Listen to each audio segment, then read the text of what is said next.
Bonjour, c'est moi Marjolaine, votre coach créatif.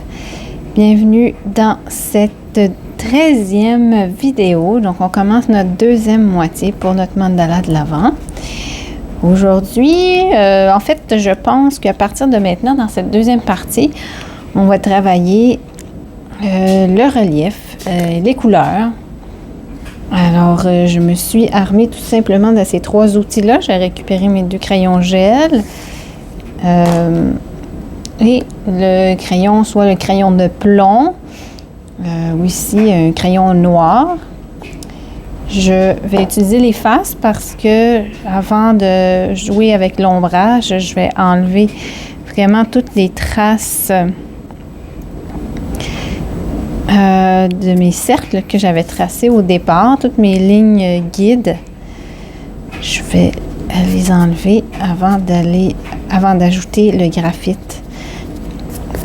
J'ai aussi avec moi les fameux tortillons pour étendre. Il se peut que aussi je sois inspirée donc avec le blanc.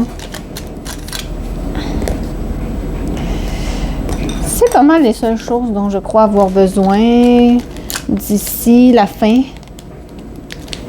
de ce mandala. Donc que vous pouvez garder ça pas trop loin pour les prochains jours. On avait effacé, après avoir tracé les cocottes, on avait effacé pas mal les lignes guides. Donc, je vais juste vérifier s'il m'en reste encore. Et c'est surtout celle de l'extérieur.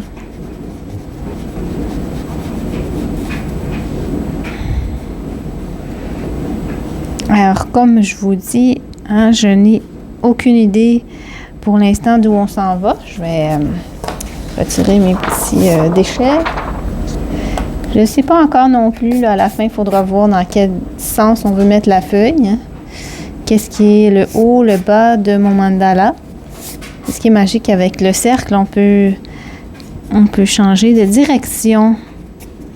C'est comme quand j'enseignais aux enfants, parce que j'étais enseignante au primaire pendant longtemps. Et on essayait de leur enseigner les points cardinaux là, autour de 9-10 ans. Et c'était vraiment très difficile à concevoir que le nord, il est là, mais si je me retourne, il n'est plus devant moi, il est dans mon dos. C'est-à-dire, selon ma position, mais le nord ou le point cardinal ne change pas. Et en même temps, c'est ça aussi la perception de vue cyclique avec la rose des vents qui est un mandala aussi. Puisqu'elle représente quelque chose de circulaire. Voilà pour le petit brin philosophie. On va se mettre dans notre mode créatif, création, méditatif. Voilà. J'en profite pour quelques retouches. Ici, je constate qu'il y a des petites lignes qui n'étaient pas tout à fait... qui ne touchaient pas tout à fait l'autre forme. Alors, comment ça va aujourd'hui?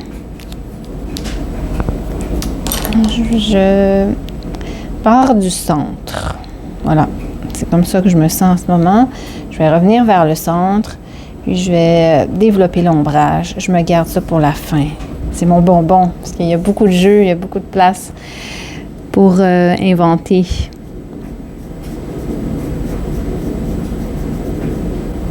On peut décider où est notre source de lumière et aller vers un ombrage très, très classique, réaliste. En disant, par exemple, je pense que la source de lumière vient de là et tout ce qui est plus éclairé va là et tout ce qui est à l'opposé va être très sombre. Ou on peut tout simplement déterminer ce qui est au-dessus. Quelle figure est au-dessus de quelle figure finalement. Par exemple, là, je veux faire ressortir ce mandala. Donc, tout le tour tout le contour va être ombragé. Et en plus, on avait déjà tracé des lignes plus foncées au feutre. Là, j'accentue l'ombre portée finalement.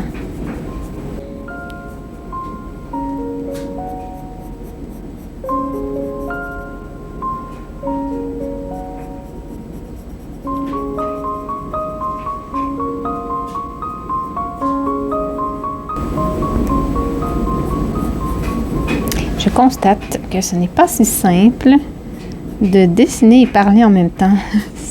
Je suis pianiste aussi et j'adore jouer du piano, j'adore chanter. Mais les deux ensemble, je trouve ça tellement difficile à coordonner. Voilà, tranche de vie. Ceux qui y arrivent, donnez-moi vos trucs, s'il vous plaît. En commentaire, si vous en avez, je suis tout oui. Comme jouer de la guitare et chanter en même temps. Et en plus, composer, ça c'est encore quelque chose d'autre qui m'impressionne énormément. Moi, j'ai appris à composer, entre guillemets, vraiment avec le mandala, puisque j'étais très insécure face à la page blanche. Même au niveau artistique, du dessin, de la peinture, j'avais besoin d'un modèle, sinon je ne savais pas quoi faire. Et le mandala m'a permis de vaincre ça.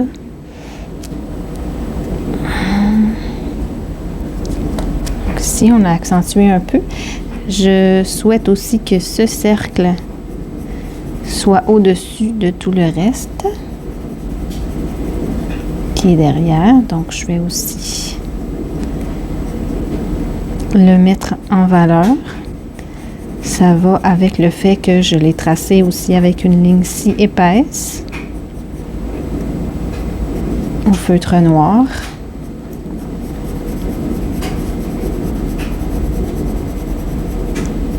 Je sens que les cocottes vont être assez divertissantes pour l'ombrage. Mais bon, une chose à la fois. Un trait à la fois.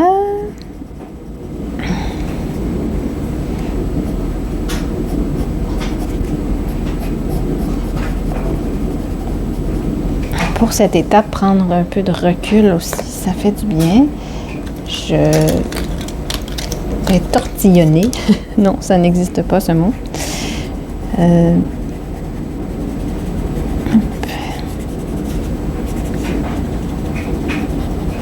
Je vais bien diffuser parce que je souhaite un peu dédramatiser. Donc, je veux qu'on voit que c'est par-dessus, mais je veux pas non plus que ça soit trop dur.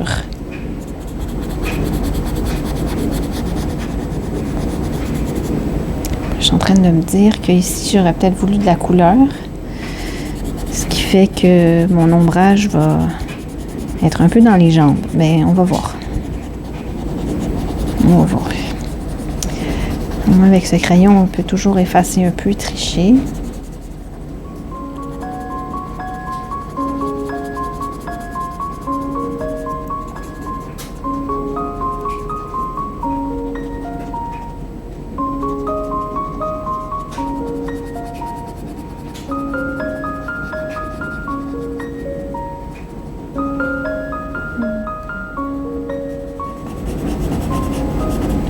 Parce que des fois, juste avec l'ombrage, je me rends compte que j'ai pas besoin de couleur.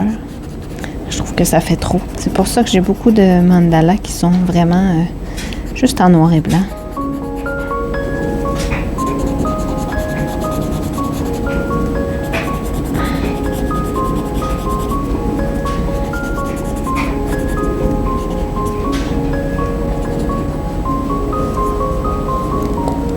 Ici, on a les premières étapes. Celui-ci aussi, j'aimerais le définir vraiment comme par-dessus.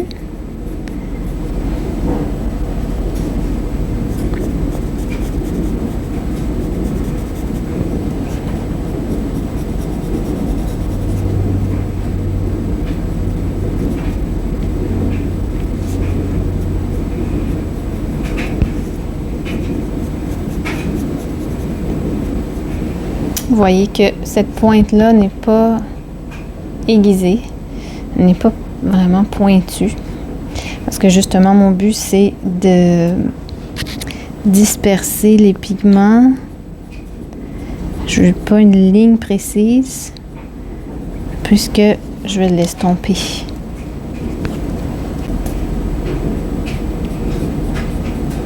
Ici, j'essaye juste d'un côté.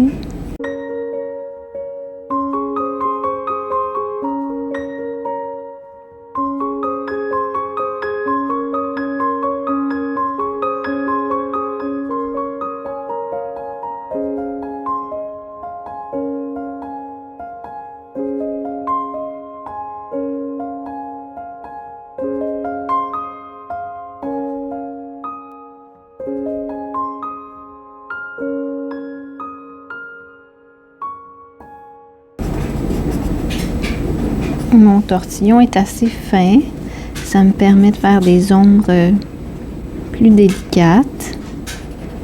Mais il y en a des beaucoup plus gros aussi. Ça dépend de la grosseur de notre dessin.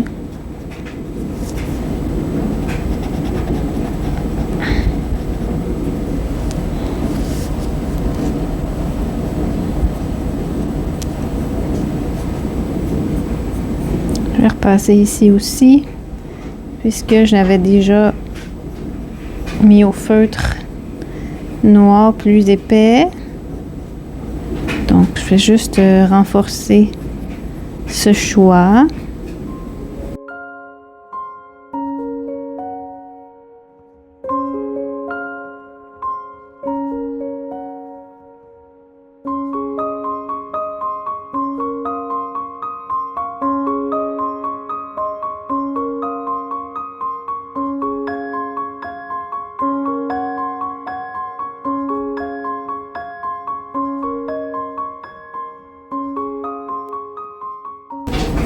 C'est pas mal. Ça sera ça mes deux outils pour aujourd'hui. Finalement, le crayon gel, je pense que ça sera demain. Les couleurs.